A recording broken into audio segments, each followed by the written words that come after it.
The phoenix and the thistle, a tale of ego, soul, and Scotland's Rosane, the heart of Scotland, where the mountains kiss the sky and the lochs reflect the spirit of our people. A struggle has long simmered, one between the ego and the soul. The ego says, I am, while the soul whispers, we are. In this land of wild beauty and untamed spirit, it is time to rise beyond the I and embrace the we. For the true power of Scotland lies not in the individual, but in the collective, in the unity of hearts and minds that beat as one. The ego is a stubborn force, proud and unwavering. It looks out for itself, guarding its domain fiercely, afraid to let go of control.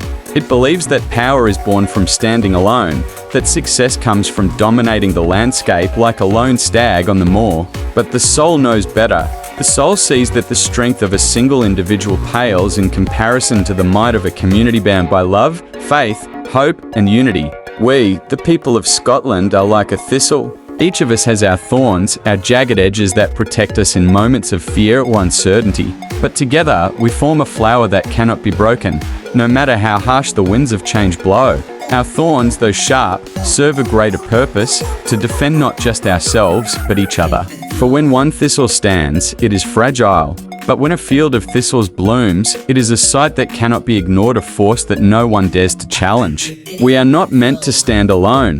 The soul, the we, calls us to remember that our strength lies in togetherness. It calls us to rise above the division, the fear, and the isolation that the ego clings to so tightly.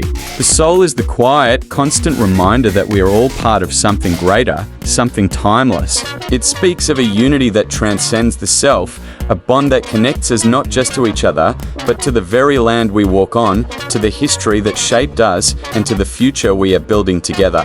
In the face of adversity, it is easy to shrink back into the ego, to protect what is ours, and forget that we are stronger together. But we cannot afford to let fear rule our hearts. Fear divides us. Fear makes us forget that the thistle, though small and humble, thrives because it stands among many. And it is time for Scotland to rise once again, like a phoenix from the ashes, reborn in the flames of unity. To rise, we must embrace the power of we. We must shed the chains of ego that hold us back and spread our wings as one. We are the phoenix, born anew in the fire of love, faith, hope, and unity. We are Scotland, indomitable, unbreakable, eternal. Our rise is not just for us. It is for our children and their children after them.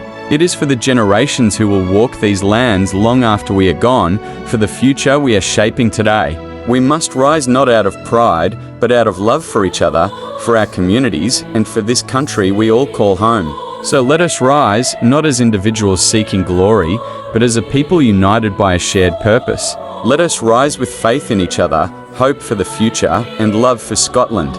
Let us rise, not with fear in our hearts, but with courage in our souls.